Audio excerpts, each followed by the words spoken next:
Used to bag work about an apartment 5B. You're now tuned into the Apartment 5B podcast, where we chop it up about hip-hop, R&B, sports, love and life. Hosted by Kill.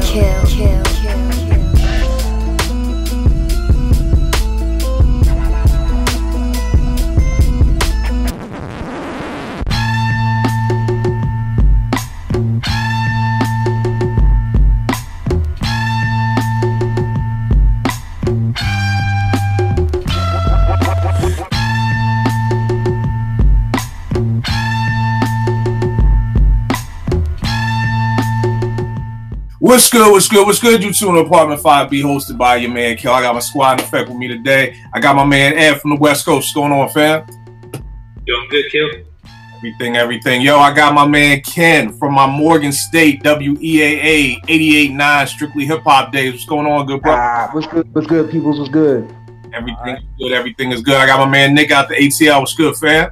How's it going, people? Gentlemen, let's go. All right. Jens out of NO. What's good, baby? What's happening? What's up, fellas? Then I got Yao G's out of Uptown. What's going on, fam? What's going on, man? How you, man? I'm just enjoying myself, man. Enjoy this Sunday.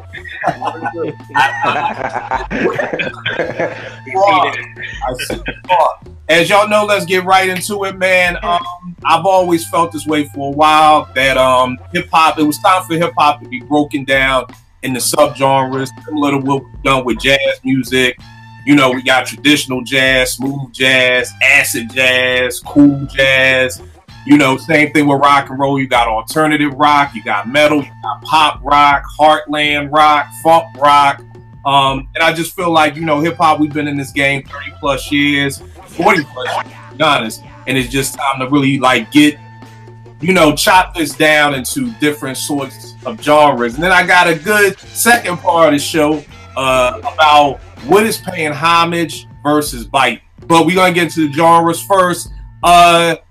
Nick, tell me, good brother, what are the top 5 genres you came up with? And who are some of the people who fall in those genres?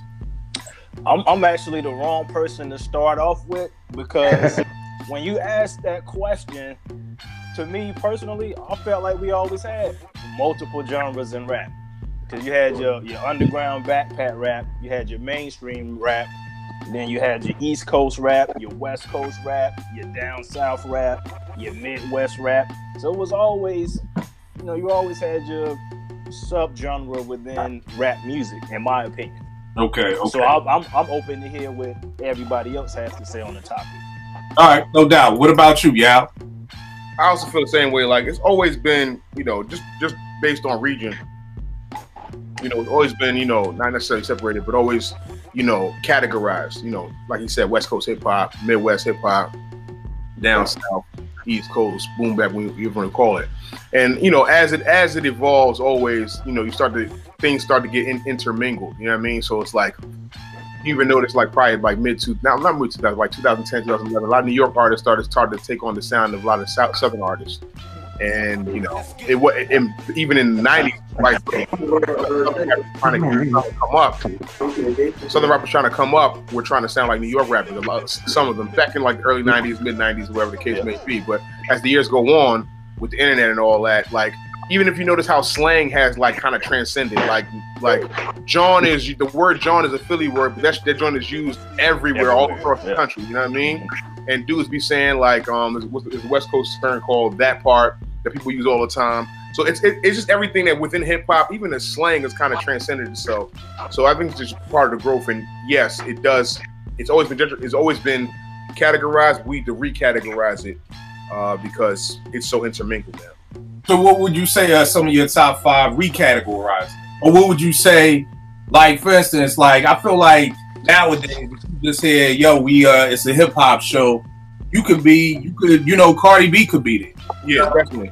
Like, you know what I mean? You don't know what you get. You know, same thing with rock. Back in the day, you ask 5 different people what rock and roll is, they're going to tell you 5 different things. Mm-hmm. My mom's going to say Little Richard. Somebody going to say Bon Jovi. Somebody going to say Van Halen. You know what I mean? So with all of that, what would you say, like Nick was saying, like he always felt like it was those joints. What would you say are 5 subgenres of hip hop and who belongs there? So okay, so I would think so. I kind of mixed the names. So I would say like, okay, so let's say trap rap / melodic rap, where you would put the Futures, the 21 Savages, the Gucci's, the Migos, you know, Kodak. Those guys, Travis Scott. Those guys were really melodic, but you know, still kind of carry the hip hop name and trap sound. You know what I mean? Then I'd probably go like hardcore lyricists. You're talking about like Benny the Butcher, Conway, you know, Styles P, The Lox, Jim Jones, Pusha, you know, those guys who just like gritty hip hop rap bar guys, you know what I mean? You classify those guys as that. Then you probably had like the Would you call them? I call them like hardcore lyricists. All right. You know what I mean? You can even put like not necessarily lyricists, but you can probably put Jim Jones in there because he makes hardcore New York rap music. You know what I mean? So you can probably put him in there. And then you might want to go like a boom bap / wordsmith category, kind of. I would say so. Like you probably put like Elzai in there, niggas from Slaughterhouse, Terminology, Skyzoo.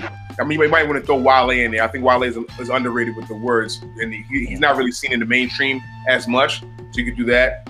And then you would probably go like I would call like a mainstream select, where it'd be like the nicest of niggas who do both. So like the Kendricks, the Drakes, the Big Sean's, who else? The Coles, those top tier guys, and all the guys in line who kind of do what they do and are able to do both with kind of like using trap melodies as well as also just being able to straight out flat out rap on boom bap raps.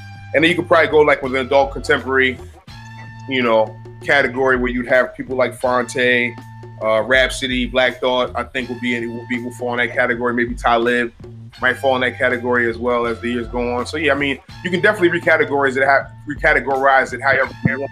But that's probably my base. But there's probably like 4 more categories you can even, you know, go further with. So those would be my 5 though.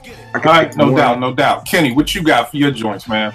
I was gonna say off top, there's like stoner music. You got Devin the Dude, Currency, with Khalifa, them type cats. You could put that in a weed genre type of thing, right?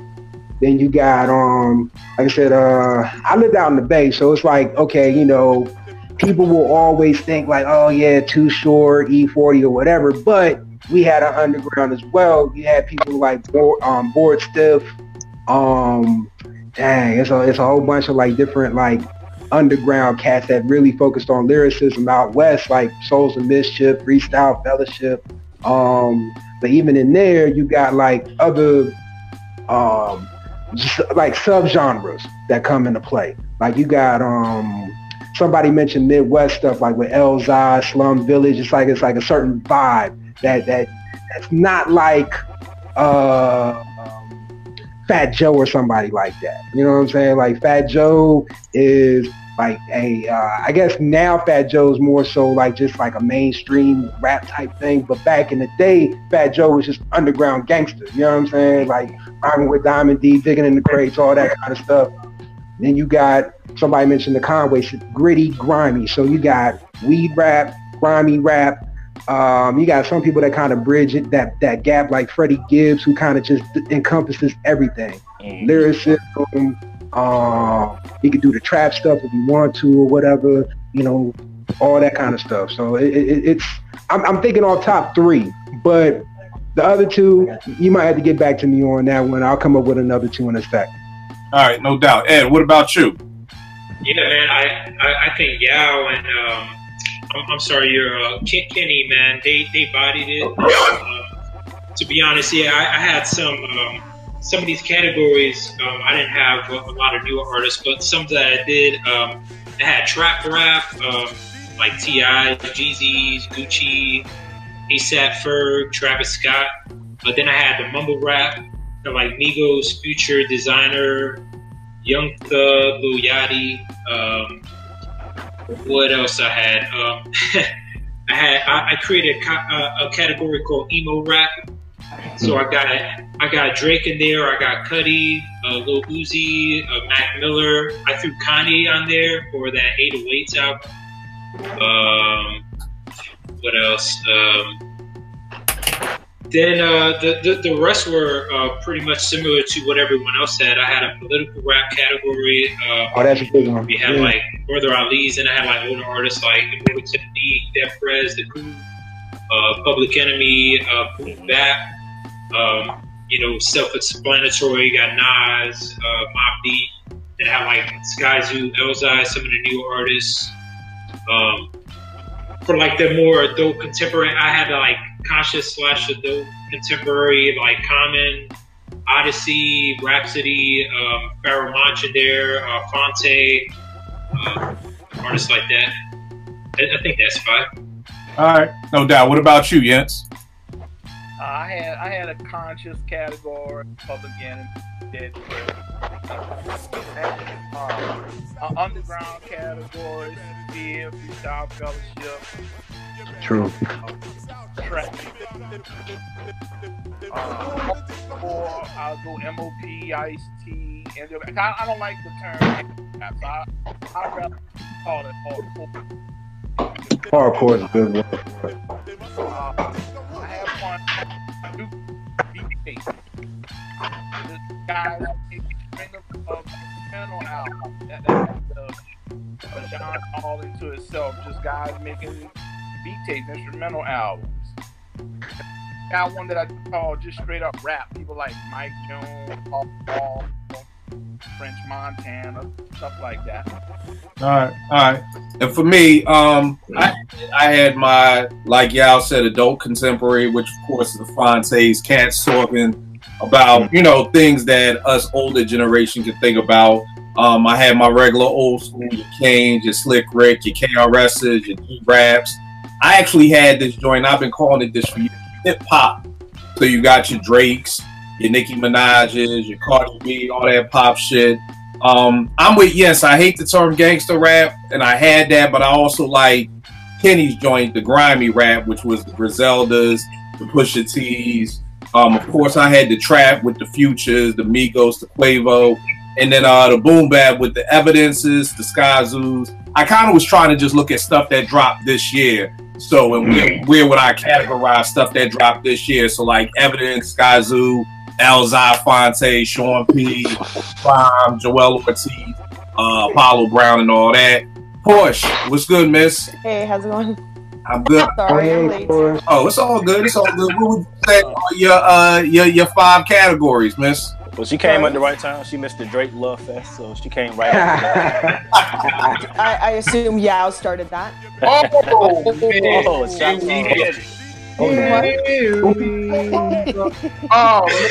Look here, man.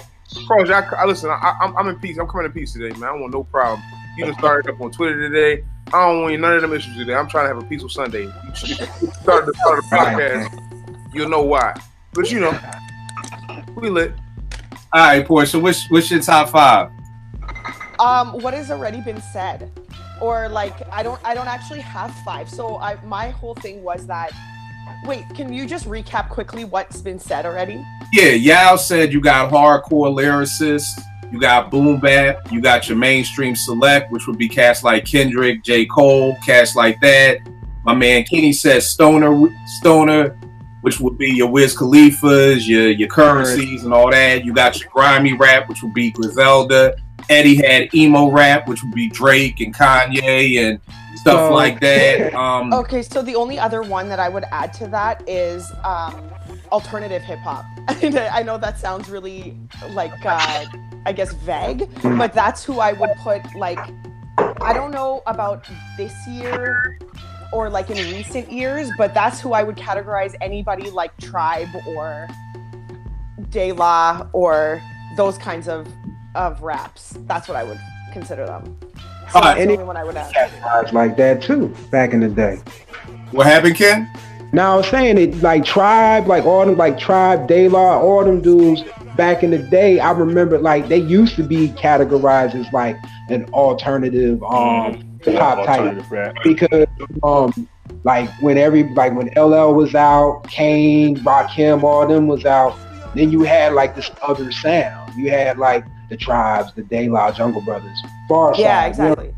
Like all that, So they used to be called alternative rap or alternative hip hop or whatever. All All right, now tell me this. So where would somebody like Rick Ross fall? Where does Rick Ross fall in these genres? Yeah, where would you put Rick Ross? I'd probably put Rick Ross in the mainstream select because of just us.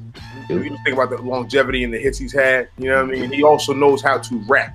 So he's in the upper echelon of niggas who rap. And I don't want to put a bias on it, but I always say this: like the top tier dudes, as far as longevity, those guys always have taken an East Coast cadence to their rap. And if you notice, Ross has over time become has had more of an East Coast up north cadence than he did when he first came out.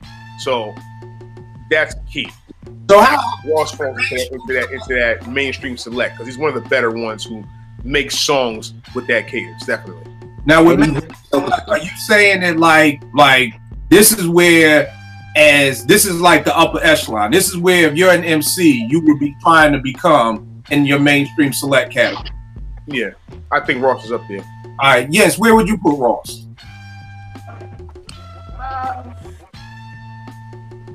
I would agree with that. I mean, it's kind of hard for me because I'm not really for the genre subgenre thing, but yeah, I can see him being in like a mainstream. He gets a lot of radio play, so yeah, I could see that. Yeah, see, so only somebody with bias could create this topic. That's why I killed it. Somebody with bias could. Kill, don't take the bait, Kill. I have perfected the art of ignoring. It has taken 9 years on Twitter to perfect this art of ignoring. But Nick, you said yourself, it's always been genres. Yeah, that's my point. So like, no sense in doing it now because it's always been that way. Right. And what about you, Ed? Where would you put Rick Ross? Oh shit, Ross came up with his own category, didn't he? Maybach music. Isn't that what he calls himself? But I mean, other than that, I'd agree with everyone else. You know, he's just pretty mainstream. I mean, he kind of slides in, like when he does his features, he just kind of slides in and fits perfectly whatever sound. I mean, there's certain instrumentals that he sounds better on for sure. But yeah, I see. Well, where are we putting Jay-Z at? Where's Jay at? I feel like there's a couple of dudes right now who don't. I mean, Jay doesn't have a category. Nas doesn't have a category. Guys like that, like who have stood the time and also been successful and also been in the limelight, like Jay, Nas. They're on their own thing. Like you guys, I don't think so. I can't agree with that. I think wasn't there a category called lyricist or something to do with lyricism? What was the? Y'all had hardcore lyricists. So it would be people like Griselda. Oh, okay. Stuff well, I think like Jay would be in a couple categories, to be honest, because he's been mainstream. He's been hella mainstream. So to negate the fact that Jay was mainstream that's just, I don't know, turning a blind eye to a reality. I'm actually not negating the fact. I'm actually kind of giving him credit for that because he's actually been like, I think Jay-Z's been over mainstream. I think even now, to a certain extent, is over mainstream. Like these guys are like literal like walking legends. They are the two pillars of hip hop that are walking right now and are still in like the limelight as far as being relevant, making songs. And making relevant, like I said, making relevant songs. So I think they're past relevant. Like they're in their own thing. All right.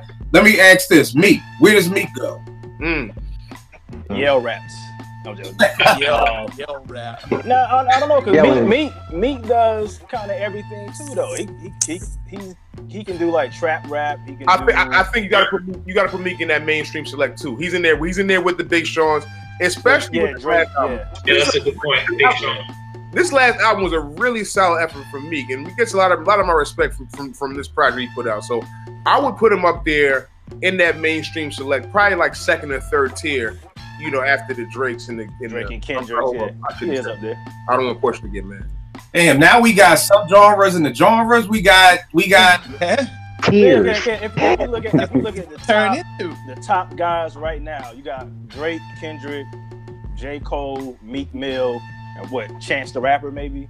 Chance would be in that mainstream select as well. So where, like, how would you categorize those five? That's like, I mean, I don't know. Like, that's my thing. Like, if somebody says Yo Kill uses this chance to rap or make, I'm kind of confused. I don't know what he makes, to be honest with you. Like, you know, from the last album, Cass was like, "Yo, is your man a gospel rapper?" I'm like, I just think that's what the boy was going through when he was making that album, because it ain't gospel rap because he cursing on it. Exactly. I mean, he talking about smashing. So just because you talking about God doesn't make it gospel rap.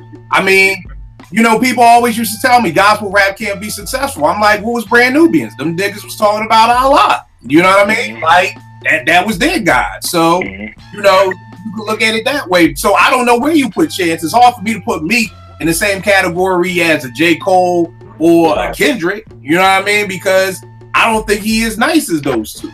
You know what I mean? So yeah, he's like below. Like the main three is Drake, Kendrick, and Cole. All right. Then here's the last one before we move on, because y'all know I don't know nothing about these new school people. Vince Staples. What is he? Vince Staples. I go on record right now. I've never listened to a Vince Staples song. I've heard he's got good music, but I've never listened to a song from Vince Staples. Yeah, you know what? Every Vince Staple album that I've heard sounded different. Exactly. Yeah, he never makes the same album twice. Yeah. All right. Like Outkast, because he don't make the same album twice. Would you say yes? I say he probably go with Kendrick and them, because none of those dudes really are in a genre, so to speak. They can do it all, just like y'all said. So if you can do it all, you can one day make that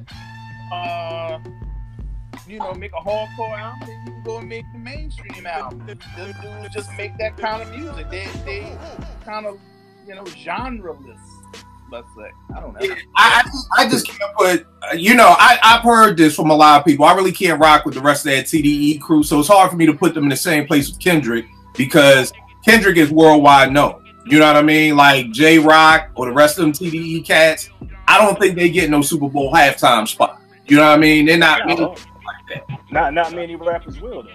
Right. Like only Drake and Kendrick. Right. That's what I'm saying. That's why when y'all saying mainstream select, I can only give that to the Coles, the Kendricks, the Drakes. I can't.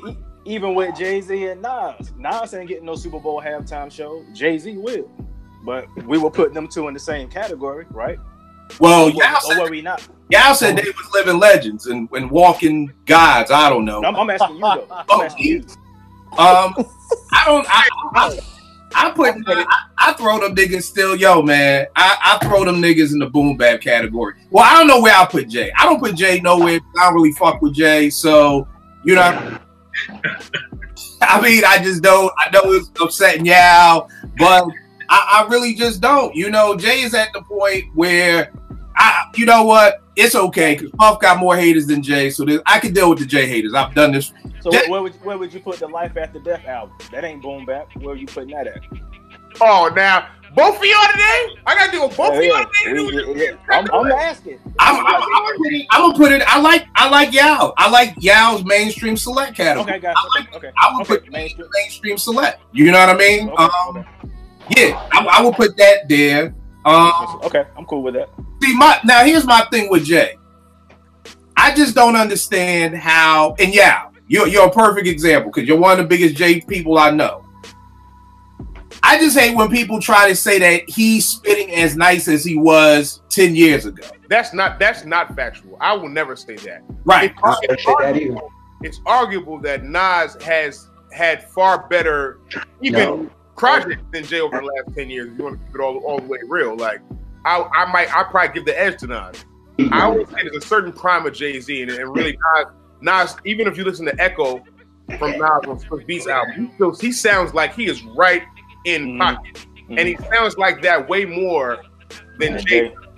You know what I mean? Like Jay sometimes hits his pocket in spots and in verses, and maybe one or two songs on a project, but Nas does that shit throughout, except for his last album, which Well, I blame that. I blame that on Kanye, because Echo just proves that Nas could still stay in pocket. I feel like Kanye rushed that album. No question about it. I feel like they should have did more takes. I feel like they did one take, boom, you're good. the mixing was off. Like it just sounded off. Yeah. But he even like Ye, he'll change a beat. Like when your project done, it won't be the same beat that you rap to in the studio. So we don't know what he did after the fact. No, you're right. All right. So, and I appreciate that, y'all, because that's my only beef with people when it's like, yo, you can't tell me that you listen to Jay on American Gangster and then listen to Jay on even 444, and he's still at the Not the same. Not the His content is better. No, I'm not saying the content. His content. Content. Talking about like Content, cool. But dog, I always talk about the skill. Like content, skill fine, but the skill and the precision and the timing. Yeah, he like, fell off. If you guess you can say it fell off. Yeah, it's nowhere near as precise as it used to be. Like when you listen to like the Blueprint, you listen to American Gangster, you listen to Black Album. Jay in pocket is the guy. Yes. 444 Blueprint 3 Jay. You know he's trying things with his voice, trying things with flows, trying to be more listenable to a bigger audience, right? Yeah, he experiments a lot more. Experience a lot more. Very true, Vince. Very true. Yeah, he experiments. He's fooling with different types of flows nowadays. He's not, so of course he's not gonna sound like Reasonable Doubt Jay. He's not gonna sound like all those because he's doing something different. Now, is it to our liking? Maybe not. But that's part of the thing. He's trying to push his lyricism with using different flows and everything like that. That he just don't sound the same. So I don't know if it's a matter of him falling off. He's kind of dumbed it down. Well, here's the thing. You can try new shit all you want, don't mean that it's good. So that's the one. You can try, I can stay up to date and say, you know what, I don't want to sample no more. I'm gonna just play live instruments. And that's cool. And it may sound like shit. So, you know, you can try and do things as much as you want, and you may not be them. And niggas are like it don't sound as good. But I mean, that's part of you being a creative, though.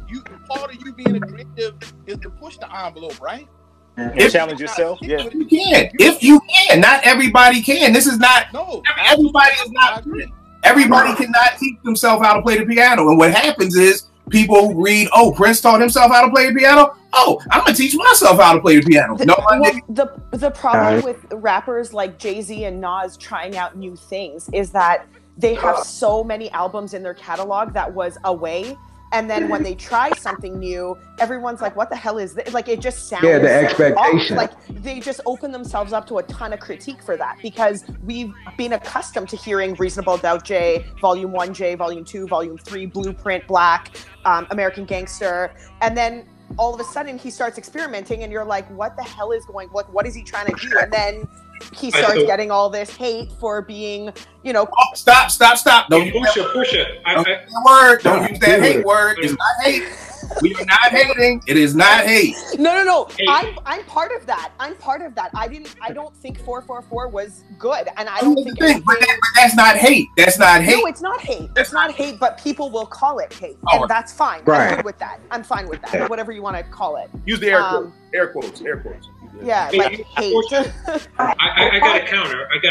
So I tend to agree. I think that these artists, you know, they're taking chances. Sometimes it works out, sometimes it falls flat. But look at an artist like Master Ace. And what is everyone saying about Master Ace? Now he's doing what he does well. Every album that he puts out is basically the same. He's putting out concept albums since he dropped. And everyone's like, that album again? It's like he's just doing the same thing. Right. So if you don't stretch yourself, then you could fall into that. Well, here's the thing. Even if you're doing concept albums, it's kind of like you're gonna get bored. I look at it like if you're an artist, then like Yen said, you may want to try new things. But I don't look at the first 5 to 6 Spike movies. Spike wasn't doing the same thing all the time. So you're right. You know, like when Prince Paul did Prince Amongst Thieves, it was like, oh, that's a dope concept album. I don't want the next 8 Prince Paul albums to be concept albums. Right. You know what I mean? But, and I mean, that's just me. Maybe people love the fact that Ace does these concept albums, but I don't think there's nothing wrong with Ace just saying, hey, you know what? I'm going to just spit. You know what I mean? So I think at the end of the day, all of this can go back to what my... If Ace turned around and said, I'm just going to spit, you'd put him in the same category as Thought. Let's be honest. No, but here's the thing. How does Tariq Trotter's name forever come... How am I linked to this man forever?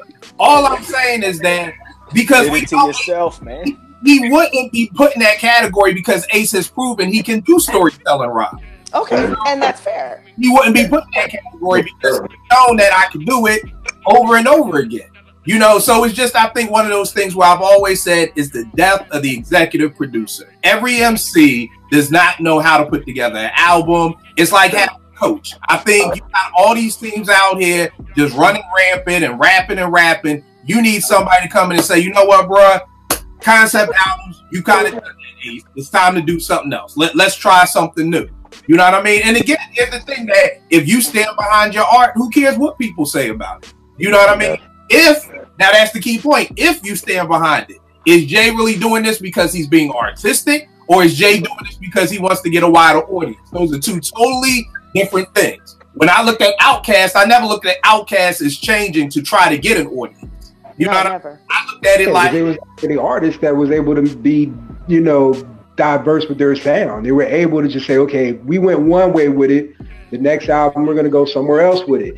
Each album showed like a level of how, you know, just how eclectic they can be. You know what I mean? But if you guys, everybody can't do that. You know, yeah, I know. And you had that combo about Outkast. Outkast being from Atlanta gave them that freedom.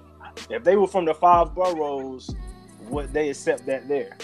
I mean, probably not. But the other thing about Outkast that I don't think they get enough props for is that they're talented enough to do that. Everybody isn't as talented as Dre and 3000. The same way everybody on that basketball court isn't as talented as some of those all-stars. You know what I mean? Because here's the thing. A lot of people didn't accept Outkast in all their changes, but they kept growing and getting new fans. I don't know anybody who ever really said Outkast fell off. You know what I mean? Andre. What happened? I feel like they didn't accept Andre. You know what I mean? Like Andre was the dude that was going way further left than Big Boy. Big Boy kind of just stayed his own Southern playlistic Pippin. You know what I mean? But that was his vibe and sound. Even with 3000, nobody ever fucked with him. You know what I mean? Well, I fucks with Dre since Southern Playalistic and some of his freestyles from like the Sway and Tech show back in the day. I was already like, oh yeah, 3000 gonna be a problem from like before ATLiens came. I was like, yo, Dre gonna do something. Right. And then when ATLiens came out, Dre definitely was over a lot of niggas' heads, but at the same time, he was straight spitting on ATLiens, period, point blank. I look at it like this. If it's dope, people fuck with it. This nigga had on a Roddy Piper skirt in the fucking UJK video. Hey, but guess what though? Roddy Piper was a dope wrestler though too. I mean that's true, but we talking about hip hop. You can't hip hop video and people accept. They wouldn't accept him in a hip hop video at all. I feel you on that. I feel you. All right, so let's do this. Let's switch gears. This past week on Twitter, I've been going back and forth with a lot of people. There's a thin line between biting and paying homage. So we are going to look at a couple of things about, is it biting or is it paying homage? Let me say this first. I think one of the things, this is going to be one of my 2 minute soliloquies, so everybody just sit back and relax. I feel like in life, we as we grow, we get more options. And what I mean by that is I was talking with my kids once. I said, yo, what's up with y'all kids committing suicide over cyberbullying? Like, what the fuck is that? Because when I was growing up, you had 2 options. You either fight the bully or you fucking keep running. That's it. You had A and B.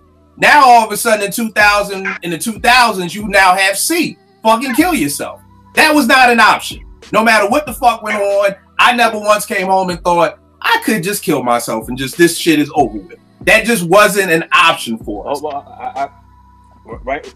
The difference between back then and now is our shit wasn't going to be all over the internet. Exactly. We have to acknowledge that.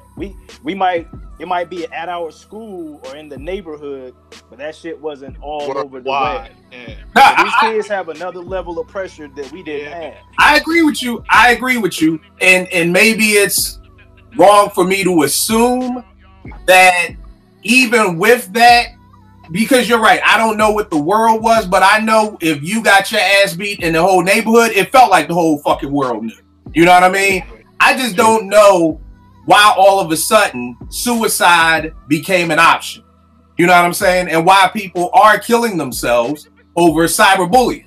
You know what I mean? So all I'm trying to say is that, hey, there was a time in life when, guess what? Divorces weren't an option. You just stayed the fuck together. You did not get a divorce.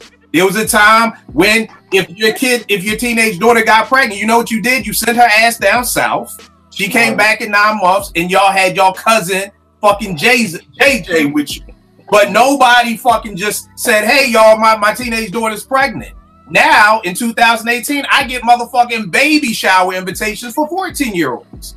It's just become accepted.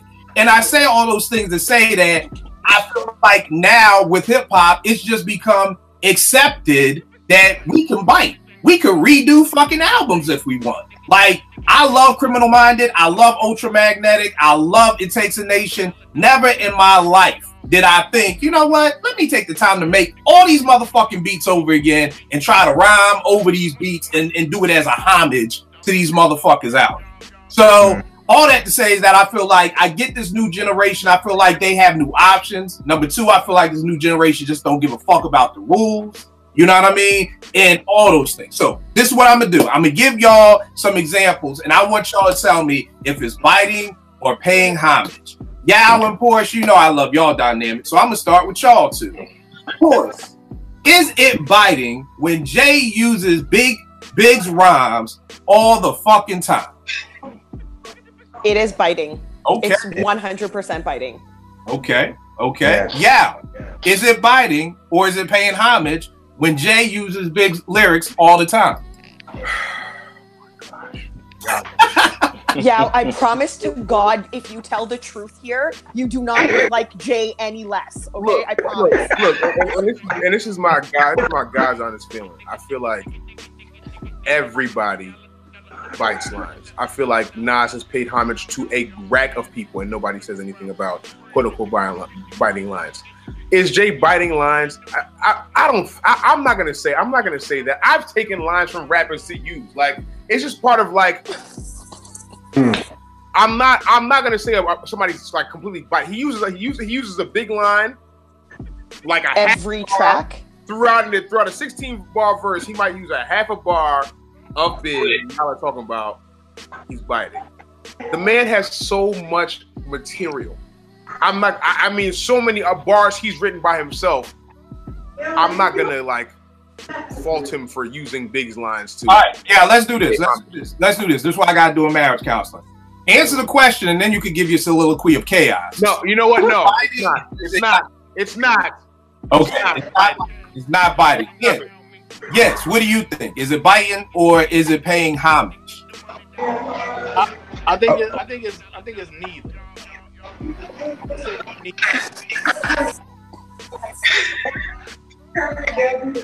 Okay, cool. It's neither. Nick, what do you say? Yeah, I lean more with paying homage than biting because, like y'all said, I know it's like the jokey, like the J. Cole going platinum with no features. That's the thing to say about Jay.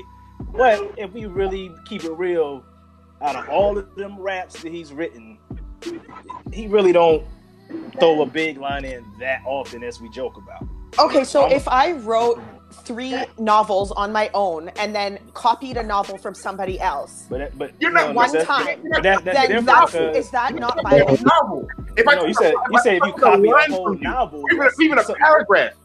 That's the comparable thing. If I took a line from you, or a paragraph, or like a stanza, that would be the comparable thing. If you're writing a novel, and I just copy a whole novel. No, you know what, because you guys are giving Jay a pass because he's got all this material. That's not a pass. He has to have a lot of material. Otherwise, he's just the second coming of Big. So, Porsche, let me ask you this. Let me ask you a question.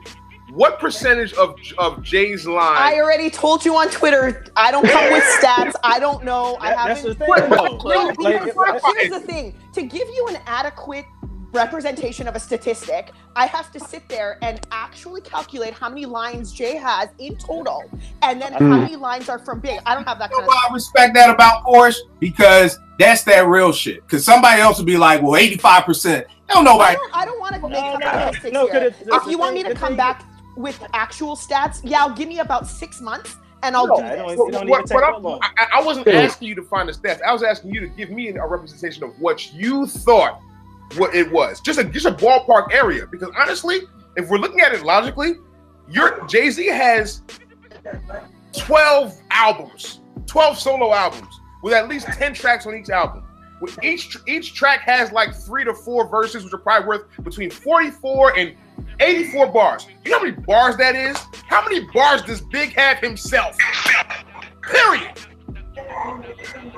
So how can you tell me that a guy who has it all the time is completely biting a guy who has 2? Because Jay's first 6 albums, it's very frequent. It's a little too frequent for comfort. I'll say this. I'm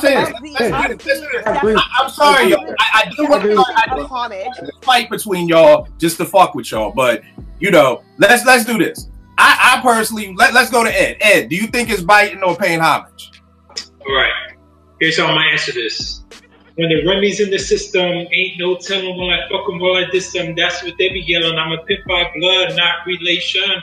Y'all be chasing, I replace him. What? Whose line is that? That's one song though on an album of what? Oh my God! That was on a single.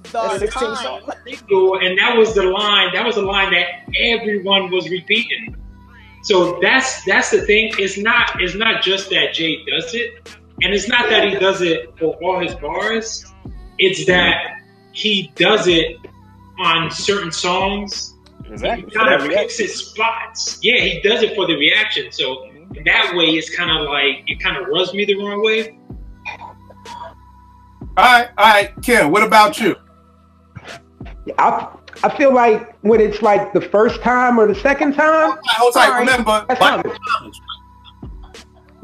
no, I think Jay. I'm sorry. No, I was saying, is it biting or homage? And then you could give the soliloquy, but which one is it? Oh, biting. Okay.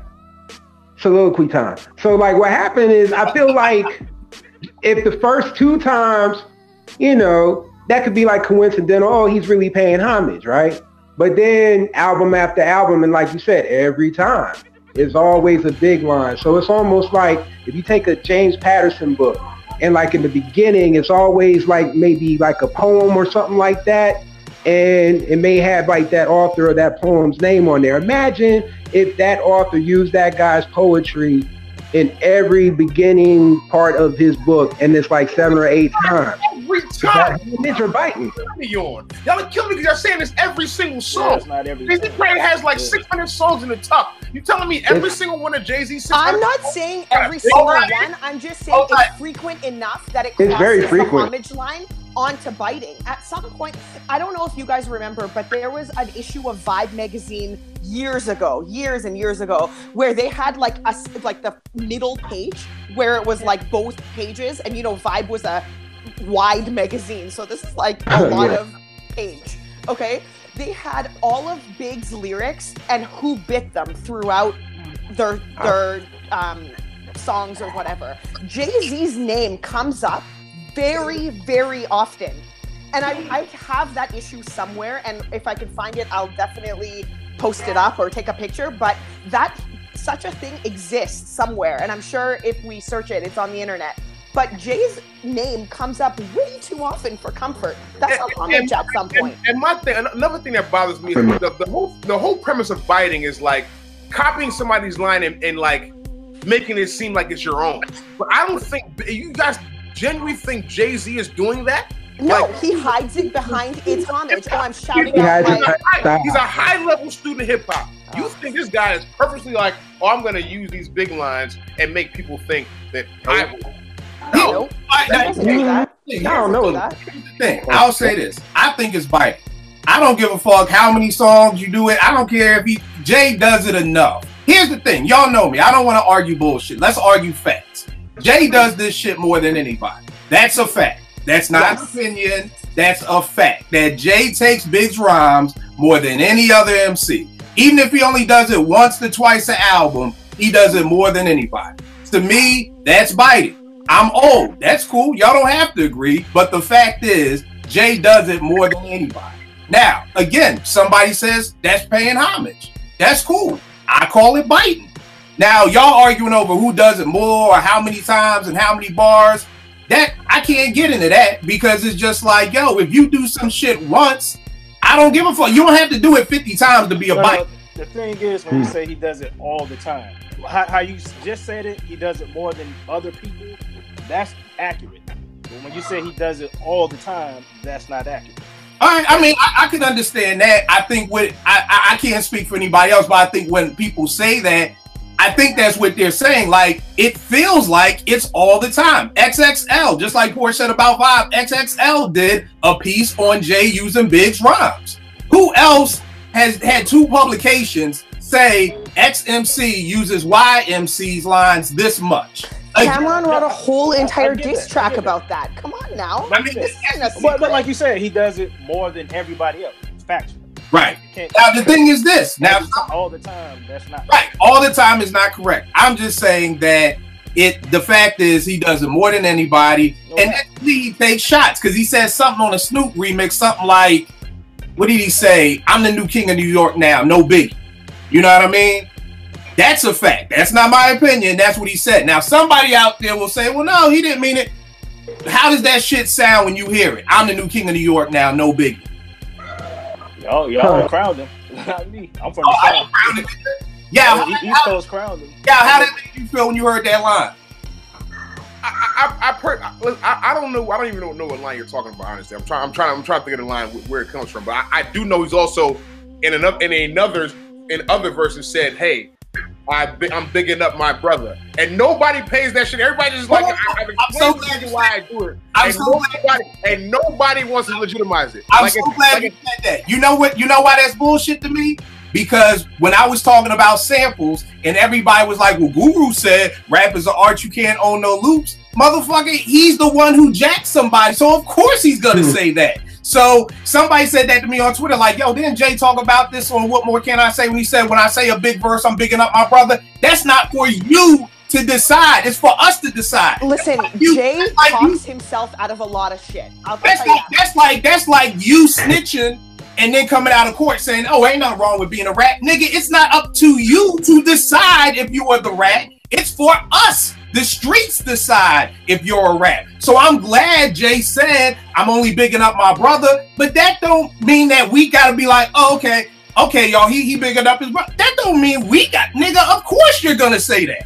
So that doesn't mean anything to me when Jay is like, oh, I did this. Or with Guru. I love Guru to death. At the end of the day, nigga, you stole the beat that YZ used. YZ got at you, and instead of being like, yeah, I'm dead to right, I took your beat, of course you're gonna say rap is an art, you can't own no loops. Because I got caught. I don't know nobody who gets caught and then fucking just comes right like, yo, you know what? Boom, dead to right, you caught me, I was wrong.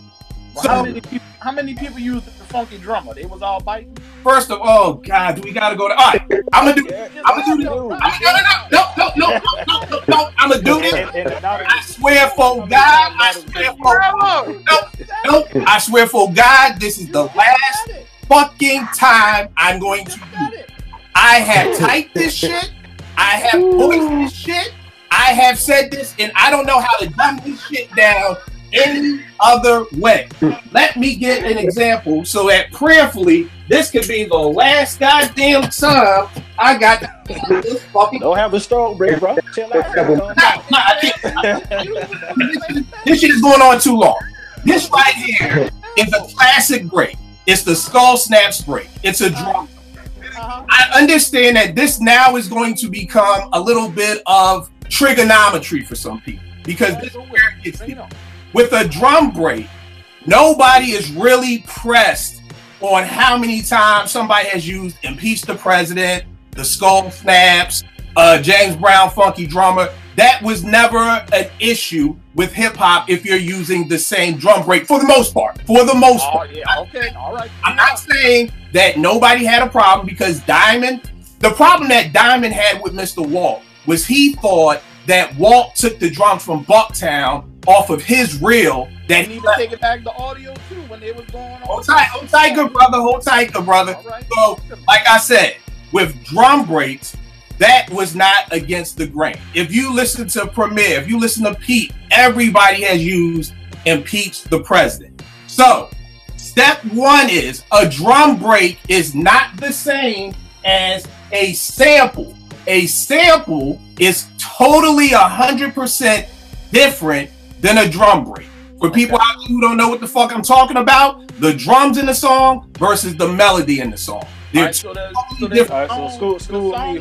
Who made that rule up? The song that you Say what? I want to know. All right, yeah, I'm going to 79. Who made that rule up? Hold on. I'll get to you, Nick. What are you saying, Yitz? You had the same sample that Just Blaze used and that I forget who else it was, and y'all had a little problem right. with the same sample, correct? Right. Was that the same sample? Yep. Okay. So what are we saying about that then? Were you like I was saying, it's best, and this is what happens, and anybody out there who follows me on Twitter knows I don't do this. A lot of motherfuckers back down when they favorite rappers pop up. I don't give a fuck who you are. Just use this shit after OC used it. OC used this. I mean, Buckwild used this on OC's Word Life album. Then the Beat Miners used it for Black Stay Real, and then Just used this on Jay's joint.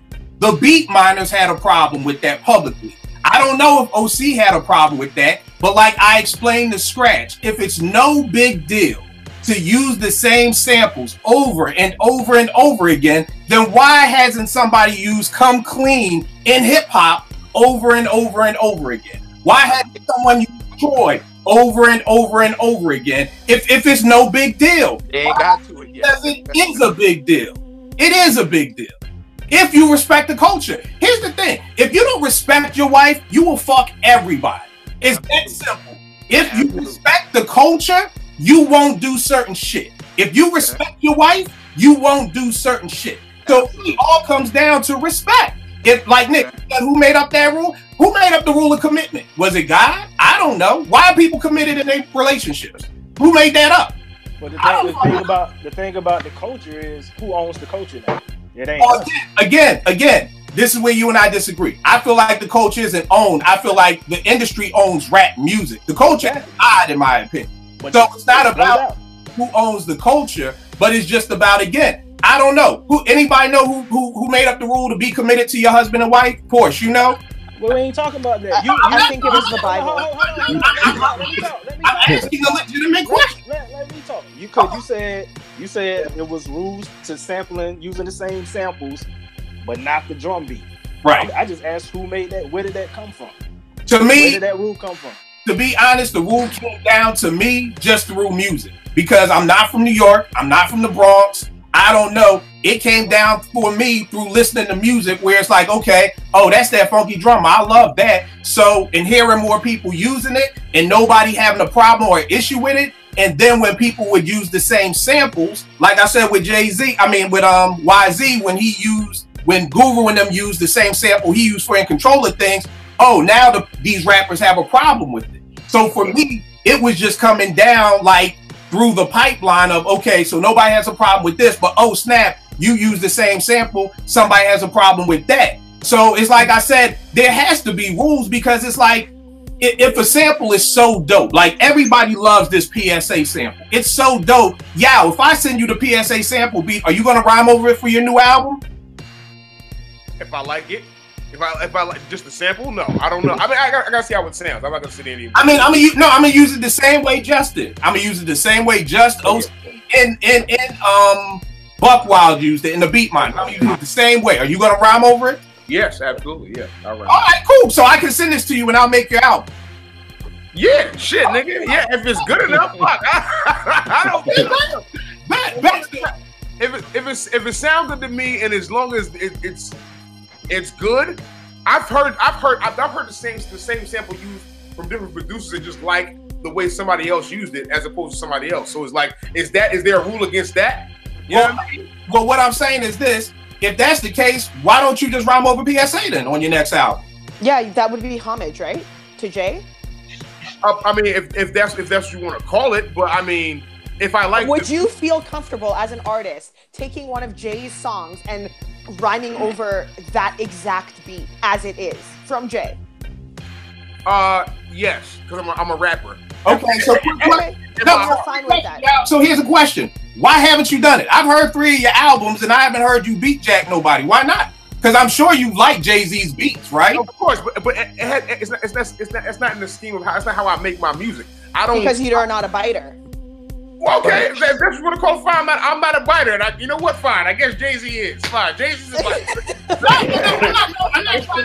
No, I'm not trying to get you. I'm off of Jay-Z being a biter. I'm trying to understand because the reason why I don't is because it's nothing that's ever gravitated towards me. But like I've rapped over niggas beats before. I mean I've never released them.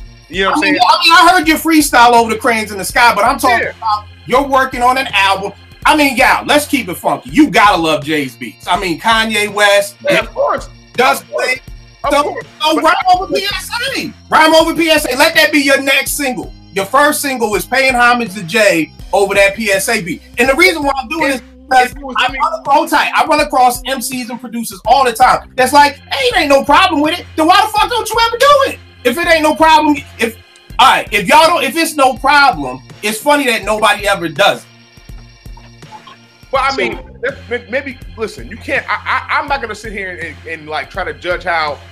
I don't force my music, so I'm gonna be like, oh no, I gotta rhyme over a JB. I gotta rhyme over. I'm not saying that's not my creative process. If it's somebody else's, like Meek Mill has like 5 tracks where he completely jacked Dead Presidents. He jacked Getaway from Prodigy. He jacked What's Beef. Like he's jacked a whole bunch of joints. But the songs sound explosive and they're good. So who am I to be like, oh nah, he shouldn't have did that?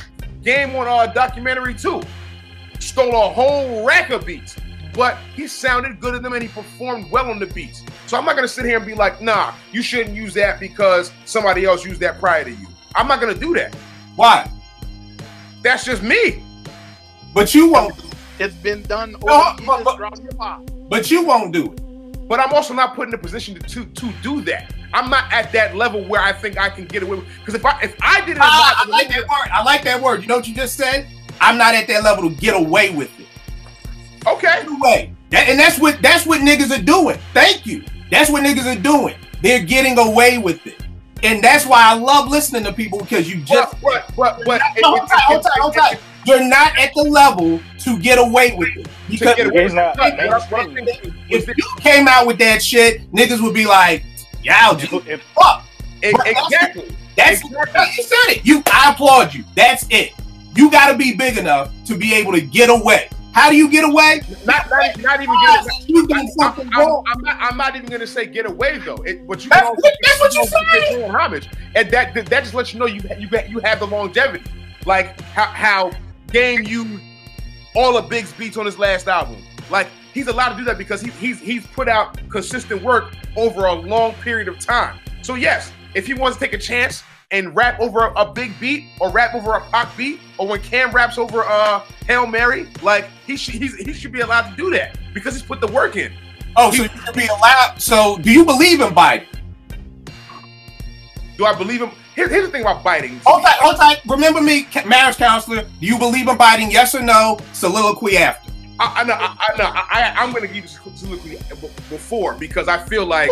See, this is how we. This is why marriage counseling goes wrong because you're going to talk for 20 minutes and we're going to forget about it. Listen. You got to know what it is right now to give soliloquy. You have to know. You want to stay married? It all depends on how you 20 minutes.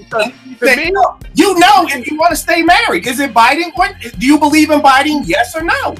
I believe there's a such thing as biting. Do I believe what Jay does is biting? No. No. Stop, Jay. I'm not talking about Jay. Just biting. Do you believe there is biting? Yes. Okay, there is biting. I feel like when you bite, you do it with the intention of fooling people as if it's yours. I don't feel like Jay does that.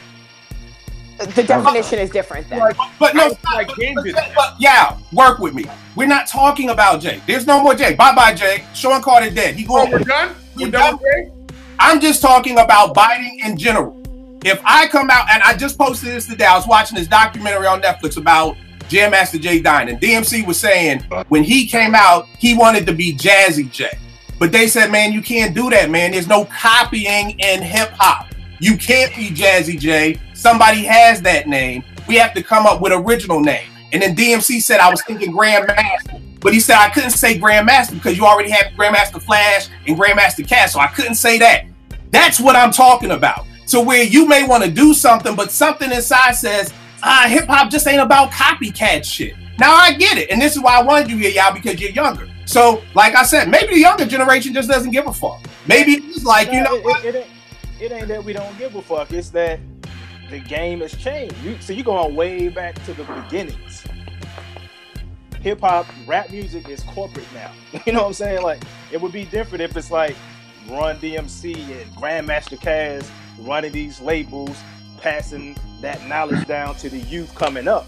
And Who run these labels? Motherfucking white people. But They give a fuck about the culture. Even in that same tone, Nick, like a lot of the things that I even learned from hip hop as a youngin were from newer rappers taking lines from older rappers and hearing beats that were reconstructed, and that's how I learned about like previous hip hop. You know what I mean? Like that's how I learned it. I was, let me go back and listen to Rakim after I heard exactly. Like with Slick Rick. Can we talk about that? Slick Rick, Lottie Dottie, right? You know, Lottie people never heard the original Lottie Dottie. I heard the Snoop Dogg version first. Exactly. They went back. At the end of that song, he says, "This goes out to my nigga Slick Rick. Those don't let it eat a dick." People like, who the fuck is Slick Rick? Them cats went back. I was that's the thing. Like, yes, you quantify with age because I was 11 or 12 years old when I heard Lottie Dottie on Snoop's album, and then he said Slick Rick. I was like Slick Rick, but then when I was listening to the radio on Saturday, Hot 87, they would play the Slick Rick version with Dougie Fresh, and I'm like, oh shit. That's what Let me go back and listen to this. Yeah. Yes, that's how I learned. So like the whole biting, the premise of biting, maybe it changed. Maybe there's a pinnacle where it changes. You know what I mean? Like with everything else. But like some of the shit that y'all see as biting, I just wouldn't see as biting. Well, the definition's different because I didn't know until 2 seconds ago that Yao's version or Yao's definition of biting is taking something and trying to pass it off as your own. That's not what I think biting is at all. I'll give you a prime example. So even before I started rapping, I remember in high school, there was a freestyle session, and it was like 4 cats, you know what I'm saying, going in. And this dude was going in, and my man Marlon was next to me. It was like, he was just looking at him.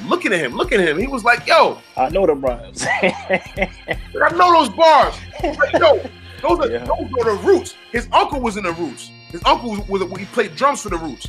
He was like, yo, those are Black Thought bars.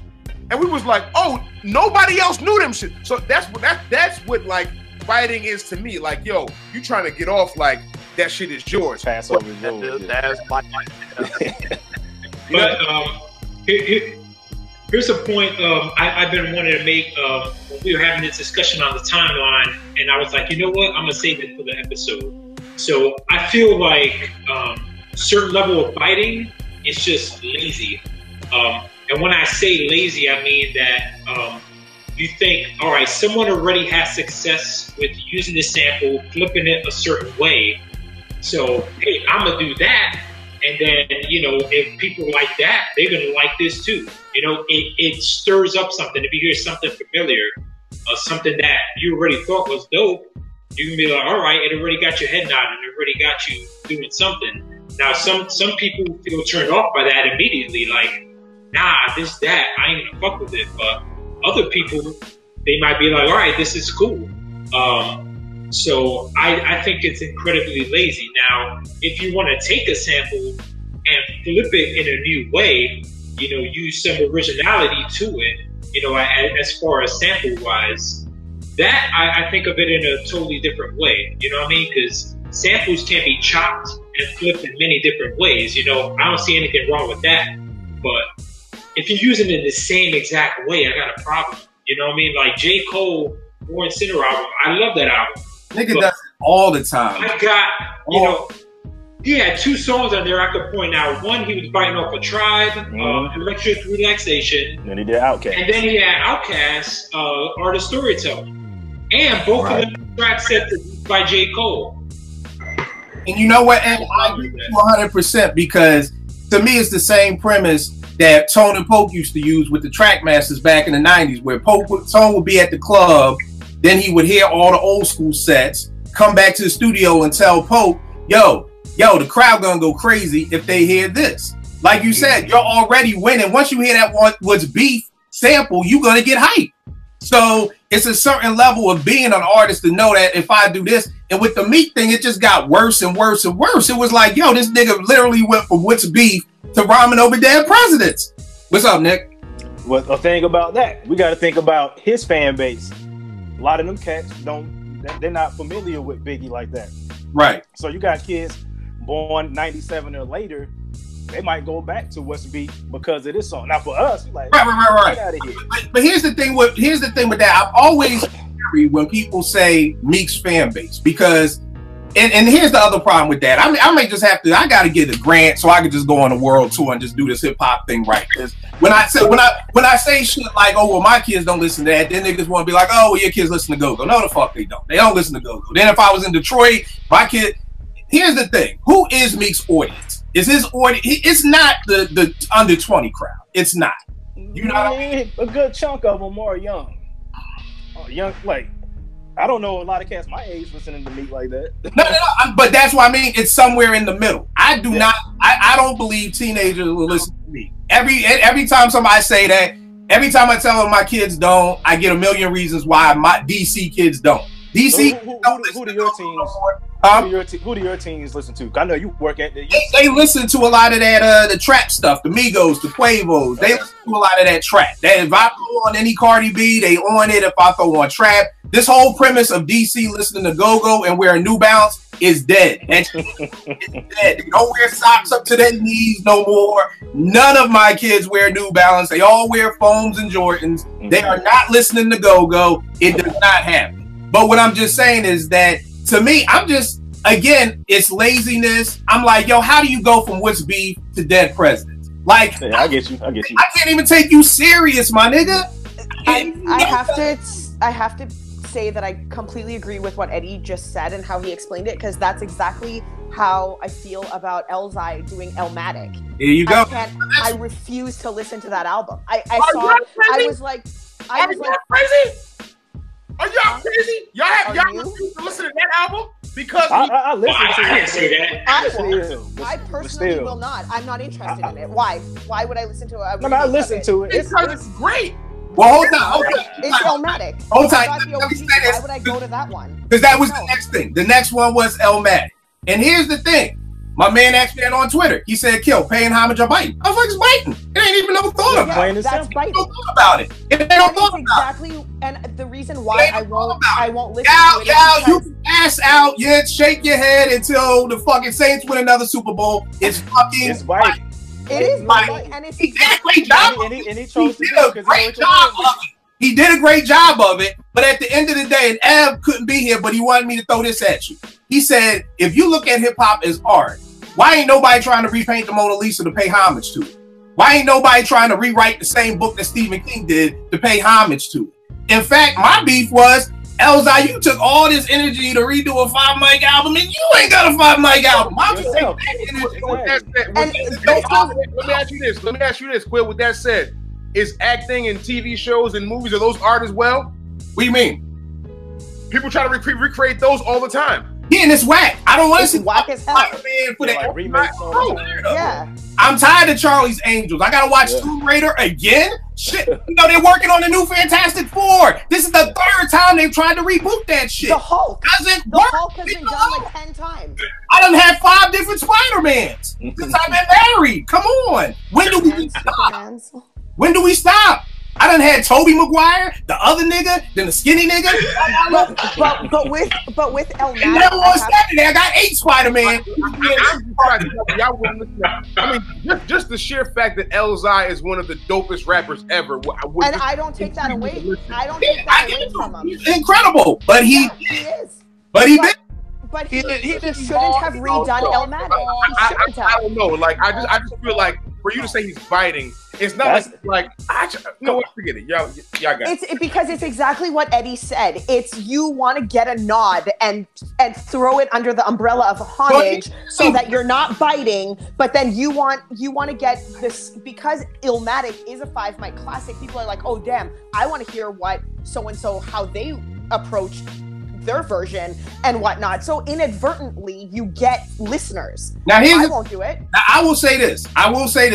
I don't. For me, it's biting. I don't know if Elzai looked at it like it's biting. I think of course he didn't. Of course he didn't. It's on record. It's on record that Elzai said it's a tribute album. It's homage. Right, but I guess this goes back to what I was saying in the beginning, that in my brain, this wasn't an option when I was coming up in hip hop. It wasn't an option for me to say, you know what? Let me remake It Takes a Nation of Millions. This is the album that kept me from selling drugs, y'all. This album literally changed the trajectory of my life. But nothing in my brain ever said, let me remake it. Let me buy a Raider starter jacket and get a dark-skinned nigga with a clock around his neck and let's redo it. It didn't enter my mind. For this new generation, this is now an option. They can say, to me, paying homage is, man, this is what I just did. What I just did. I said that on Twitter, and Chuck D responded and said, wow, man, that's incredible. Thank you for saying that. That, to me, is how my generation pays homage. We talk about the album. We salute the MCs. We say, man, your music changed my life. You did this for me. You did that. This album helped me get through hard times. We don't try to remake the shit. I just think this new generation of MCs, it's an option now. And it's kind of like, and I bring it back to what you said. You can get away with it. If you're big enough, you can get away with it. If J. Cole was, if you did what J. Cole did, taking those two beats, trust me, niggas would have been like, this would have flagged the thing. And that's the thing, like, you still have to execute it well. You still have to do it well. Because if you don't do it well, you're gonna get killed for it. And that's what I'm saying. Like, the people who aren't big enough for doing it, so to speak, did it very well. Yeah, I said that. Elzai did an excellent job. He did an excellent job of biting. So, I mean, he did a great job. But at the end of the day, for my generation, I mean, dog, here's the thing. And this is what me and Nick was talking about this. And I've heard so many rumors, and I hate rumors. Nick said, Big bro, I don't even think Nas even heard this shit. I don't even think Nas heard it. I have not seen Nas one time say anything about that record. Anything about this album. Now, maybe this is just me. Somebody put on Twitter, yo, Kill is cemented in the hip-hop history of Baltimore for what he did for Strictly Hip Hop. I fucking took the tweet, took a screenshot, circled that shit, posted it on my page. Usually when people pay you homage, you're like, yo, look at what the young nigga did for me. Yo, like, yo, look at this. Nas ain't said a word about it. I done heard every rumor. Somebody tweet at me, nah. Elzai said he spoke to all the producers in Nas. I'm like, really, my nigga? He spoke to every producer in Nas. Yo, if it's homage, why wouldn't you? Yo, if somebody paid homage to you, you wouldn't want to talk about that? And then I'm pretty sure. I'm gonna Google this at some point, but I'm pretty sure Nas either said something and approved like him making it, or said it was dope. I'll say the key word, and this is why I'm a good ass marriage counselor. The key word is pretty sure. I'm pretty sure because somebody. If I find it, I'll send you the link. Kill. It's a clip where like Large Professor heard it, and Nas said if Large said it's cool, that's my OG, so it's cool, that type of shit. But which basically means Nas ain't heard it. So at the end of the day, to me, if somebody's paying homage to you and you're cool with it, you just nothing. Like what? Listen, it would have been what, 2010. It's been 8 years, and this nigga ain't said nothing about it. It would have been homage if it was one track. Like Snoop to me with Lottie Dottie, that's homage to me. I can pass that off as homage because why? One song, he shouts out Slick Rick at the end. He makes people appreciate and recognize the name at least. And then some people will go back and listen to it like, yeah, what's the difference between shouting out Slick Rick and saying I did this for my brother? Because it's one time. One time. Oh. Snoop does it one other time, it's biting. There's a thin line. It's not that it doesn't happen. It's that there's a thin line, and rappers cross it all the time because it's under the umbrella of homage. And there's obviously listeners like yourself, Jens, that will pass it off. You'll give them a pass. Hold on. Yes. I got a question. Go ahead, ask. You played the safe spot. You said I don't believe it's either. You're shaking your head. It's not biting. What is biting to you? What is biting to you? Because right now nothing is biting. So what is biting? Let me talk and be ready to listen. All right. Biting is you taking everything word for word and you're passing it off as yours, just as y'all said. That's biting. That's biting. If I took what you produced, if I took your Sade Meets the Clips mixtape, and I started passing that off and putting my name on it, that's biting. That is biting. Okay. Basically like what Puff did to Pete Rock, where he heard Pete creating a record, didn't get it from Pete, but had his nigga produce the same record. That's biting. Or like what Q-Tip did to Pete. Puffy's whole entire production is biting. Right, okay. I just got a question. So yes, in the realm of hip hop, what would you say? Give me an example of bite. Give me an example. I mean, we got 40 years of history, so I'm sure there's got to be one. Let me think about it. You can't just pressure me into an answer, brother. Let me get to you. All right, let's say the Fugees. Nobody brought the Fugees up about taking Bonita Applebum and singing over it. So if by using what we saying, they used that beat and they sang over it. So there you go. There's bite. But did they try to pass it off as their own? Yeah, they did. They called it a whole other song, "Killing Me Softly." They remade Roberta Flack. So is that biting? Well, in R&B, that's more of a. I mean, I don't look at R&B and hip hop as the same. So if Snoop can redo Lottie Dottie, that's just God, I can't do this. I can't. Okay. Kill. I can't. I got a question though. I can't. I got a question. When it comes to R&B, hold tight, Vince, please. Talk to me. Can we stop? We gotta stop this, y'all. We gotta stop. What? R&B and hip hop are two totally different things. R&B, there is no problem if somebody recreates a song because hip hop was the culture. Nobody cares who wrote Toni Braxton's song. Nobody. We've done this. This is a conversation that has been had many times. Do you disagree with that? Maybe that's the issue. Do you disagree that we should care who wrote Boyz II Men songs? I mean, it's totally different. We just talked about a remake, Lottie Dottie. That's a remake. Remakes go across the board, all genres. Okay, so this is where we're always gonna disagree because hip hop culture is not a genre. It's not a genre. So that's why hip hop can't be compared to jazz and R&B and everything else. Hold on. No, you told me to listen. You told me to be quiet and listen. Okay. So you can't say, because if that's the fact, then when we find out Jay-Z never wrote a rhyme, you're cool with that. Because nobody cares if Janet wrote her rhymes. When you find out everything is fake, that Rick Ross was really a CO, but he wasn't a CO, but he was a CO, that doesn't matter because it's all this shit is wrestling. Because R&B is about an artist. It's about, oh, yo, I like her style, so let's find somebody to dress her, teach her how to dance, write her rhymes, and put a product out. Whereas with the hip hop culture, it's really not a product, it's who you are. So that's why I'm always saying you can't compare R&B to hip hop because it's about who hip hop is supposed to be about. Keyword supposed to be about. You are. If we find out tomorrow that Jay-Z never lived in Marcy and never sold drugs, that should be a problem. But here's the thing: with this new generation, it wouldn't be a problem because don't nobody give a fuck no more about that. Okay, so we're gonna go back to Biggie. No, but yes. Hold tight. I'm gonna get to Biggie. But yes, do you agree with that, or do you think that hip hop should have, it's all the same, like it doesn't matter at all? What we were talking about were remakes. So, in according to what you're saying, let me just tell me if I'm wrong. There's a hip hop remake and there's an R&B remake. That's the way we categorize it. No, I'm saying in hip hop there aren't remakes. You should not remake. There aren't remakes. You don't do. But the example I just gave you was Snoop's remake, and everybody was saying how good it was. No, I said it was biting. I said it was biting. The two people who said it was good were Yao and Nick because they went. I did. I didn't say it was good. I said it wasn't biting.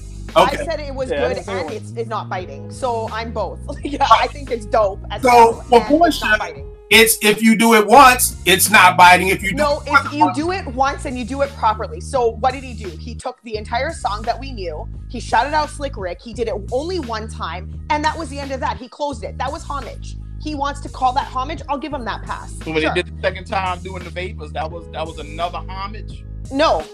No. They did it a third time, so they did like doing like an Arabian Rakim. Yeah, no, that's not Homage. No, that's biting. But Lottie Dottie off of Snoop's debut, I'll give him that. All right, What so you think now, about Pharaoh Monch doing the Welcome to the Terror Dome? What about Pharaoh Monch doing I didn't like it. I'm just, here's the thing. Across the board, whether you're whack, this ain't like with me. I'm not like, oh, Pharaoh. I'm just against hip hop remix. It's like, look, just fucking make a new goddamn song, make the shit good. You know what I mean? If that's what you want to do. If you want to pay homage, say me and Ed was going to do Let the Rhythm Hit Him 2017. Whole new beat, not a different rhyme, whole new rhyme style. It was just like, yo, this is one of my favorite joints. Take the title, but the beat is totally different. He's not rhyming like Rakim. He's not using any Rakim bars. That's just me. That's cool. Nick, I want to get to you about Biggie. What are you going to say? So you say hip hop is supposed to be who you are. Biggie's mom has come out herself and say this dude exaggerated his life on wax. Yes, right. yes. Nobody has a problem with it. Can I say this? Please. If I'm not mistaken, Big sold drugs. If I'm not mistaken, he sold drugs not by necessity. Like some people are in a situation where it's like, yes, my nigga, I gotta help my family out, and that check from McDonald's ain't gonna help. Okay. Biggie was not in that situation. He was a guy who had a good life and chose to run to the street cats. Okay, so there's a difference. So, well, this is what I'm asking. What did Big lie about? Because I've heard people say, well, Big never sold drugs. No, he did. No, he did. But Big exaggerated his struggle. He exaggerated his struggle. And if you listen to Ready to Die, he made it sound like he came from poverty. Yeah, he has said that he came from poverty. He said that he didn't have many things growing up, but Valletta has come out very explicitly and said he's full of shit. He did have those things. Can I say something? And prayerfully, my mother is not watching this episode, okay? I was sitting on the steps with Naomi and my mom in Philly one day. And my mom was going on and on about what a great kid I was and how I never stayed in trouble and I never caused any problems and I never did anything. And Naomi looked at me like, the fuck? She don't know what? I'm like, shut your mouth. So, no, just listen what I'm saying. Listen what I'm saying. I went to private school. If you ask my mom, she would tell you I had everything I needed. Now, as being a teenager, we should all know a parent's definition of need and what makes you fly are two totally different things. Now, keep in mind, I'm not taking up for Big. I have no idea. Maybe he did exaggerate. I'm just giving you an example of how my mother would say Kill had everything he needed. He never got in any trouble. He never did anything. My mom not knowing how many times I would have almost died, went to jail, got shot up, or any of the things that I did. We were watching a documentary last night about Jam Master Jay, and Jam Master Jay's mom and sister was like, nah, Jay would never sell drugs. Nah, that would never happen. Never, never, never. The very next scene, Jay's best friend is like, yeah, so we on a plane to go get coke from LA. Like, yeah, your mom's is gonna say you was the greatest fucking kid in the world. No, but it ain't even about her saying he was a great kid. It's just about him exaggerating his lifestyle. Yeah. I'm not saying he didn't sell drugs. Okay. Like, I can't. If he exaggerated, I guess. I had friends who lived in the burbs who just wanted to be involved. Like, they come to the city. Right, but that's shit. Big lived on Fulton Street. Big, so see that, and I guess that's it for me. If you told me, yo, Kill, Big was from Long Island and never sold drugs, I got a problem. Big was from Brooklyn, sold drugs, was up and down 95 with him. I don't have a problem with you saying, oh, well, my life, Christmas missed us, but I did have Christmas presents. That's just me. Now, if you told me Big, like I gave the example, Jay-Z's not from Marcy, Jay-Z never sold drugs. That to me, or even Rick Ross saying, oh, I'm a CEO. No, I wasn't a CEO. Now I am a CEO. That's straight up and down lying. So, and again, that's just me. But I mean, there's a difference between living in Marcy projects and in a brownstone in Bedford-Stuyvesant. I think it's a difference. I don't know. Yeah, I mean, I would say this. Yes, living in I'll say this all the time because my peoples in New York always go back and forth. My people from Brooklyn be like, them niggas with Queens was living a good life. Them niggas had houses. You know what I mean? I go through it myself. I'm from uptown Philly. We had houses. No, I didn't grow up in the projects. Niggas was still getting shot. Niggas was still getting robbed. That's it. So the niggas in the projects are always gonna say the niggas with a house, ain't bad. But I'll tell you this, I know a bunch of Queens niggas who will fucking beg to differ and tell you like, yo, don't let this fucking grass fool. You know what I mean? So I don't know. Yeah, what did you think about the Meek album? Any problems with the biting or anything? I honestly listen. At this point, I've always said this. The whole game is WWF anyway. So like, shit's gonna get recycled as it is, just because we live in a time where we're still wearing sneakers from the 80s and early 90s. So shit's gonna get recycled. I had no issue with the Meek album. I really bang with the Meek album, honestly. I fuck with a lot of the tracks. Like I think it's probably his best album. Production wise, I think he's got some powerful songs on there. He's got some powerful messages on there lyrically. I bang with the title track Championships. I bang with the joint with Ella May. I bang with I Like Trauma. Now, the joint with Ella May, that's where he jacked Beyonce, right? And that might be the most well used sample on the album. That's because it sounds like this is my fucking problem, y'all. I got it now, man. I got something for you, man. I got some beef for you tonight, man. I've been sending you the wrong shit, man. Here we go. No, I'm just saying. I don't need to dig. I got you, y'all. I got some shit for you. You know, I sent you the joint the other day. I said, yo, in all caps, like, send me the joint. I need some heat. It was in all caps. Right. I know. I'm fucking with you, man. I'm fucking with you, man. I know. All right, yes. Did you listen to the Meek album or any problems with it? I'm not a Meek fan, so no, I didn't listen to any of it. But I will though, just see. All right, Porsche, did you listen to it or? Nope. And I won't. Okay. All right. Not interested. Nick, what about you? Yeah, I mean, yeah, you know, I listen to everything, but I'm not the biggest Meek fan. But like I said, even the West beef to me was still a little different because to me the drums was different. Maybe right. I need to go back and hear the Biggie joint again, but it was something about the drums. It was different to me, but. I could tell it's What's Beef because, of course, I grew up listening to Biggie. He used the same sample as What's Beef, is what we talking about? Yeah. He used it exactly the same way. Like the little melody, the violins or whatever, exactly the same way. Right. So I mean, and it's called What's Free. So What's Free. Like, yeah, it's a play off of the song. What's Beef, you know, so they got the whole chorus, you know, and pretty much. And then, of course, every Jay-Z fan lost their goddamn mind, like Jay just raised Jesus from the dead with that verse. But that's a whole nother. What's the time limit on using a sample? See, it's far enough. That's 21 years old now. So at this point, 21. I always felt like say a decade 20 was the gap, 15 to 20. But if after 20, all bets are off to me. And see, I guess for me, again, being an old head, being a producer, we love you, man. You Scrooge when it comes to hip hop. We love you. Yo, here's the wild part, man. Somebody said the other day, yo, what do you like? You dissed everything that came out. And I literally tweeted back 18 people who I said nothing bad about. And the guy was like, oh, but that's all whack. Like, I'm like, I ain't say nothing bad about Freddie Gibbs. I ain't say nothing bad about Dave East. I ain't say nothing bad about Evidence, Skyzoo. I named 20 people, and he was like, yeah, but they all whack. You know what I mean? So, I think I remember that cat. Yeah, I'm like, oh, I just said I like anything. But the thing, I don't respect his opinion, no way. Whoever. The thing for me is just, you know, and again, it's just about how we were raised. You know, and I was raised that you really don't use the same sample that's already used. It's why I've been in rooms and been in studios with producers. And they're like, oh, fuck, he used that shit. Nah, I can't use that shit. Like, it literally was I can't, oh, why he used that, man? I had that. And it was just this sense of, I can't use it again, like Ed said, unless I flip it. You know what I mean? So unless I use it, and the word flip is meaning I'm turning it upside down. Like, it's not going to be the same way. So you could have taken those violins from What's Beef and pitched them down and replayed them and chopped it up or something like that. When you listen to Kwame's The Rhythm, which samples the same thing that Gangstar used for The Question Remains, I never knew that for the longest time.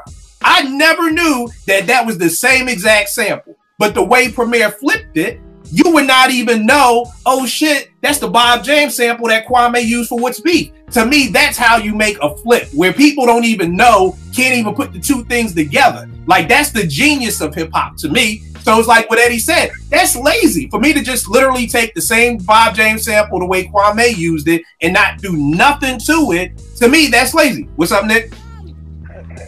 Again, when we talk about Premier, Pete Rock, these are fucking gods. We can't expect every producer to be that creative. Not trying to give them a pass.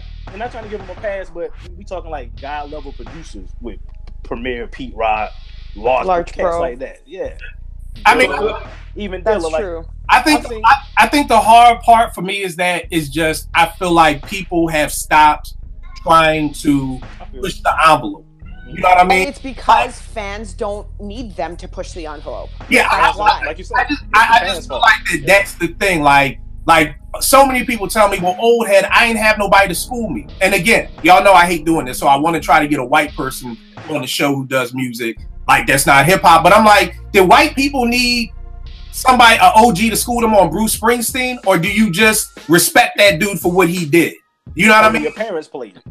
Yeah, I mean, I don't know. That's the case. Even if your parents didn't play, like, I just, like, somebody was on Twitter and they was like, yo, talking about reggae. And they were saying, like, how reggae artists, no matter how young, they just embrace the OGs. Like, they want to sit under them. They want to learn from them. And I was just like, damn, I wish hip-hop was like that. I wish it was like, you know, I forgot who was beefing with Pete Rock. Like, one of them little bootsy people was beefing with Pete Rock. And yeah, I remember that. Like, it's like this huge divide, and I don't get it.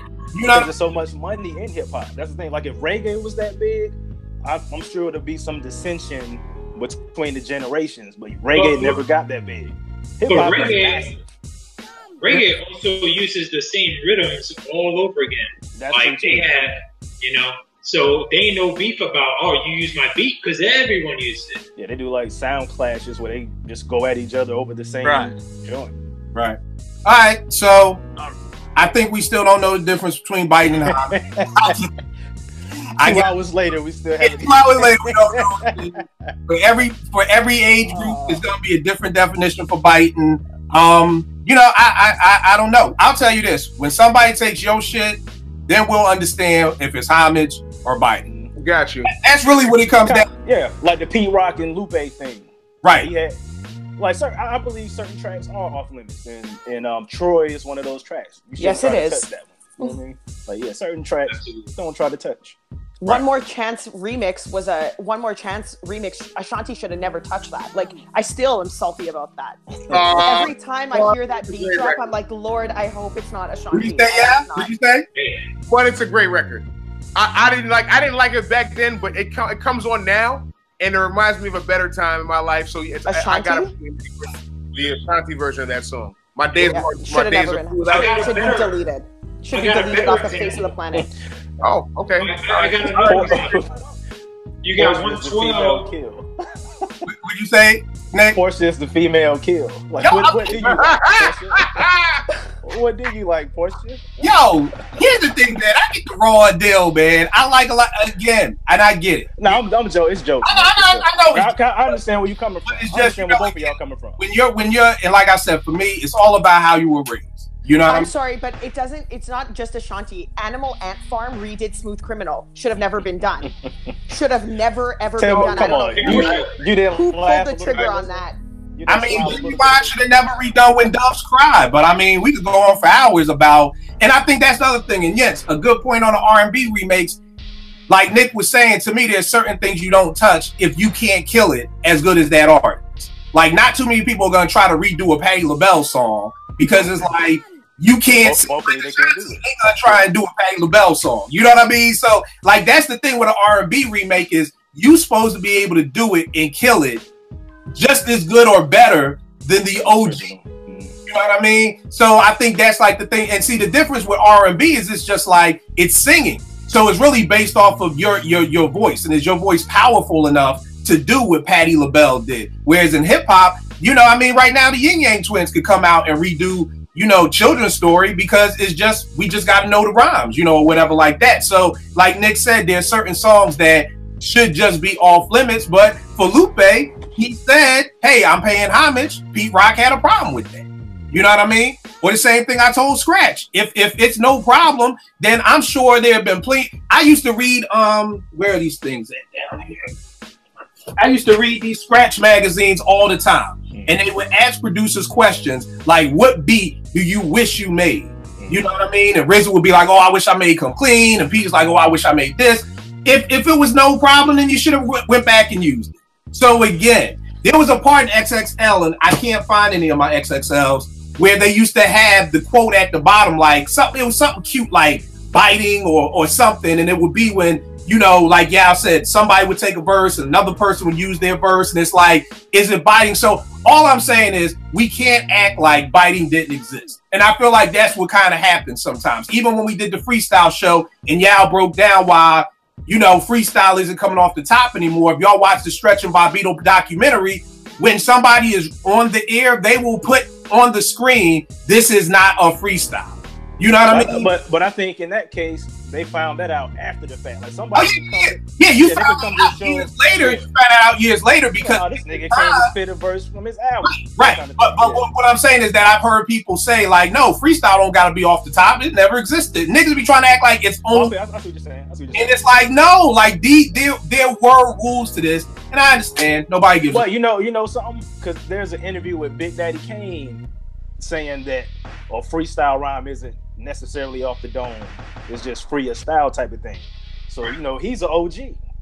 Yeah, but I don't know, man. I think, yeah. I mean, here's the thing. Like we said, it's all about how you were raised, you know? And that's why when we did the freestyle show, I said maybe it's a Philly thing. Maybe just in Philly, it meant off the top. That's why I was asking around, but neither here nor there. And like Souls of Mischief said the same thing. They said when we freestyle, it was off the dome. So when cats came with written, we could already tell. And you know, they way over in the Bay. So yeah, tell me this: when your man was kicking Black Thought lyrics, what was the synopsis on that?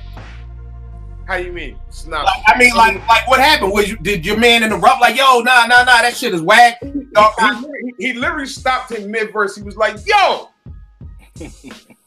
those ain't your bars. Those are Black Thought bars. Like I said, my man, his uncle was in the Roots, like one of the drummers in the Roots. So he was just looking at him like, he's like, nah, he just had this look, like, this ain't it.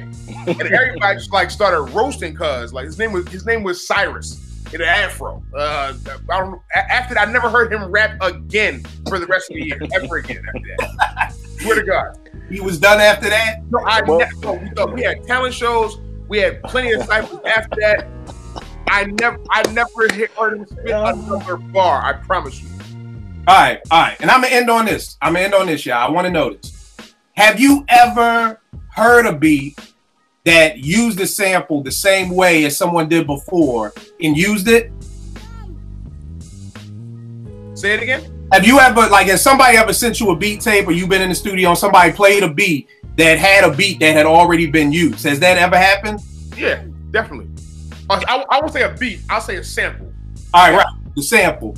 Yeah. Is there a reason why you didn't gravitate to that? Because the reason why I keep coming back to this is because I've heard your discography. It's dope as hell. But I know that you've never used something that's already been used. So now I'm just interested to know if you've heard things, did it just not speak to you? Like, why didn't you? Either it didn't speak to me or wasn't good enough.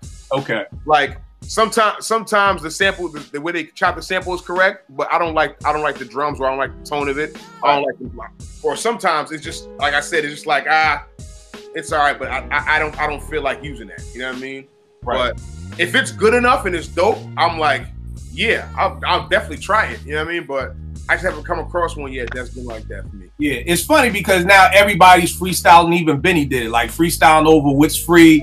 And the wild part is I just feel like nobody would be doing this shit if it wasn't like the song is big now because it's Meek and Jay-Z. Yeah. I feel like if Jay wasn't even on this, nobody would even be talking about this song. You know what I mean? Very true.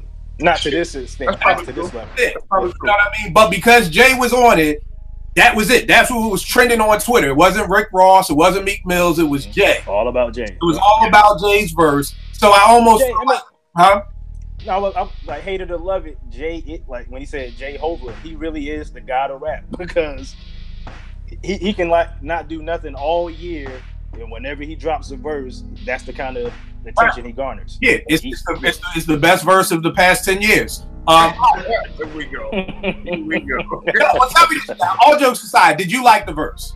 I liked it.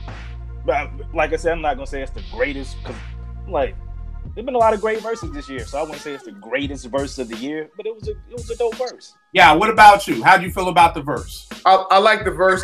There are parts of the verse that I like more than others. But I like the verse. I like the verse overall. I think he did OD. He was talking that talk, but honestly, I prefer Meek's verse better. Honestly. Okay. See, that's why I like you, man, because you a Jay fan, but you're not a stan. Like you, because it's about the flow. Baby, these eyes, I know they low, but they see. You know what I mean? I'm giving you some props because that's why I like. That's why I like talking with you. I'm always gonna give you an honest opinion whether I like you or I don't. You know what I mean? Like, this rappers who I don't like, probably like, yo, he had a dope verse. Like there's Kodak Black verses that I'm like, that wasn't that bad, and I can't stand Kodak Black. So that's what I'm saying. That's what I appreciate about you. Another Jay fan, you can't say he didn't have the best verse, but somebody will be like, "Oh, you don't really like Jay like that." No, I fuck with Meek's verse a little harder. His flow was better for that song. Yeah. All right, no doubt. Eddie, give him all the good stuff, brother. Oh yeah, Eddie B80 at Twitter. As Kill mentioned last episode, me and my wife, we got a Facebook coming out. So that show, like, we've had some technical problems, but it is coming out. I'll have some information on my Twitter account about it. It's called Relation. We're touching on just relationship stuff, and it's going to be dope. All right, no doubt. Nick, give him all the info, good brother. Well, Tom Brady lost, man. That's all. I'm happy. Tom Brady lost, and the Cowboys scored 0. That's my information for today. Damn! I'm over here. I was over here watching the Mavericks and the Kings. Porsche, give him all the info, miss. Just at Cherche La Porsche. All right. Yes, give him Honestly, like I live in the Studio City for Digging y'all up like I always do every time I'm on. Thankful to be on. Always fun. That's it. All right, and good. Yeah, tell them everything, good brother. Yeah, music, YAW music. I'm active on Twitter, especially. Holla at me. I've been active lately, man. You want to talk guru? Yo. Here's the wild part.